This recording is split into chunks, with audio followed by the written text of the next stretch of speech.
안녕하세요. 여러분의 눈 건강을 지켜주는 닥터아이TV 신선생입니다. 오늘은 백내장은 예방할 수 있나? 라는 주제로 이야기를 해보려고 합니다. 많은 환자분들이 외래에 내원해서 많이 하시는 말씀이 백내장이 좋은 약이 없을까요? 라는 질문인데요. 이 질문을 하시는 분들 대부분 사실 수술 없이 백내장을 치료하고 싶은 마음과 수술 자체가 좀 두려우신 분들, 이런 분들이 많으신 것 같아요. 결론부터 말씀드리자면은 백내장은 결국 수술을 통해서 치료를 해야 되는 질병입니다. 하지만 백내장의 발생 시기 및 진행 속도를 늦추기 위한 연구들이 계속되고 있고, 여러가지 생활습관이나 식습관 등을 통해서 백내장의 진행을 지연시키는 데 유의한 효과가 있다는 다수의 발표들이 있어서 오늘 제가 자세히 알려드리도록 할게요. 먼저 백내장은 눈을 카메라라고 생각했을 때 렌즈 부분에 해당하는 수정체가 여러가지 이유에 의해서 탁해지는 것을 말하는데요. 대부분의 경우 나이가 들면서 발생하는 노년성 백내장에 해당합니다. 백내장 수술을 하게 되면 바로 이 수정체를 제거하고 새로운 인공 수정체를 넣어주게 되는 것이죠. 이런 백내장을 예방하는 데 가장 중요한 것은 자외선 차단입니다. 기본적으로 선글라스가 있겠죠. 선글라스도 자외선 차단력이 얼마나 되는지 잘 봐야 하고, 그리고 또 오래되면은 자외선 차단력이 떨어지니까 얼마나 오래되었는지 등을 꼼꼼히 살펴봐야 합니다. 투명한 일반 안경도 자외선을 차단할 수 있는 렌즈들이 있으니까 보호용으로 사용해 보시는 것도 좋은 방법이 되겠습니다. 자외선 차단은 백내장뿐만 아니라 황반변성에도 영향을 줄 수 있기 때문에 눈 건강을 위한 첫걸음으로 꼭 시도해 보시기 바랍니다. 다음으로는 종합 비타민을 비롯한 항산화 영양제입니다. 영양제와 백내장의 관계에 대한 여러 연구들이 있는데 어떤 연구에서는 효과가 있고 다른 연구에서는 효과가 없고 이런 것들이 정말 많아요. 간단하게 생각해보면 백내장도 결국 노화에 의해 발생하는 것이기 때문에 노화를 지연시키는 것, 즉 안티에이징이 백내장을 예방하는 데 효과가 있다고 기대해 볼 수 있겠죠.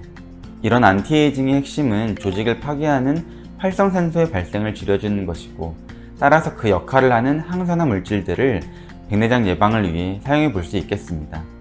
대표적으로 비타민C, 비타민 E, 베타카로틴을 비롯한 카로티노이드, 루테인 등이 있고, 베리류에 많이 들어있는 안토시아닌을 비롯한 폴리페놀, 그리고 구리, 셀레닌 등의 미량 원소 등이 있습니다. 대부분의 종합 비타민, 즉 멀티비타민에는 이런 성분들을 어느 정도 포함하고 있죠. 그래서 이에 대한 연구들이 진행이 되었고, 2014년도에 유명 학술지인 옵살몰로지에 발표된 논문에 따르면은 50세 이상의 남성 11,000명 정도를 대상으로 해가지고 11년간 반은 종합 비타민, 나머지 반은 위약, 즉 플라시보를 줘서 관찰을 해본 결과 종합 비타민을 복용한 사람들에게서 백내장 발생 위험이 통계적으로 유의하게 한 9% 정도 감소했다고 나왔어요. 특히 노화와 밀접하다고 알려져 있는 핵경화형 백내장의 진행을 효과적으로 억제하였다고 보고하였습니다.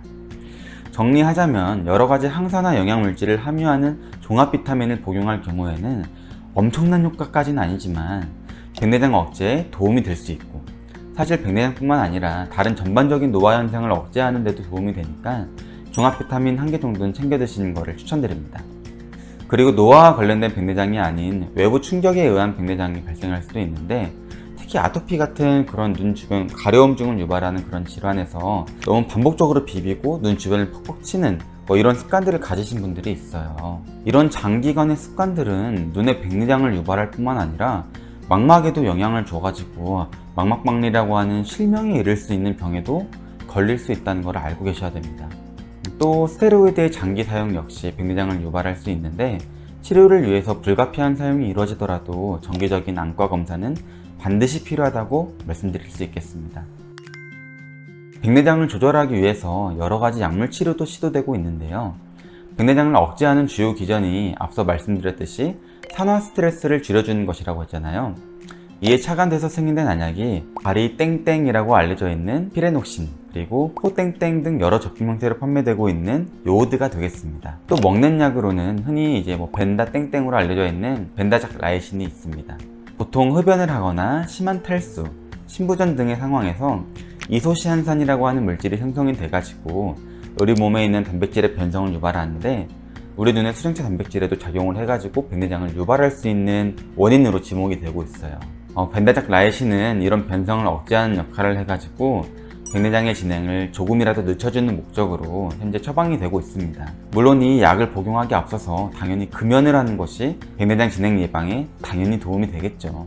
이런 영양, 생활습관, 그리고 약물 사용 등을 통해서 백내장의 진행을 조금 늦춰볼 수는 있지만 백내장은 결국 수술하는 병이라는 것을 알고 계셔야 됩니다. 이 세상 누구도 불로장생의 꿈을 이룰 수 없듯이 진행하는 노화 현상을 거스르기는 어렵기 때문이죠. 하지만 위에서 말씀드린 것들이 꼭 눈뿐만 아니라 몸 전체적인 건강 및 노화 억제에도 도움을 주기 때문에 좋은 생활 습관들을 하나씩 실천해 나가다 보면 남들보다 더 오래도록 잘 보고 더 건강해질 수 있을 거라고 감히 장담드리며 오늘 내용 마치도록 하겠습니다. 네, 오늘 영상이 도움이 되셨길 바라고요. 구독과 좋아요, 알림 설정 해주시면 앞으로 더 좋은 정보들 제가 알려드릴 수 있으니까 잊지 마시고요. 그럼 더 건강한 하루 되시고요. 다음에 또 뵙겠습니다. 안녕.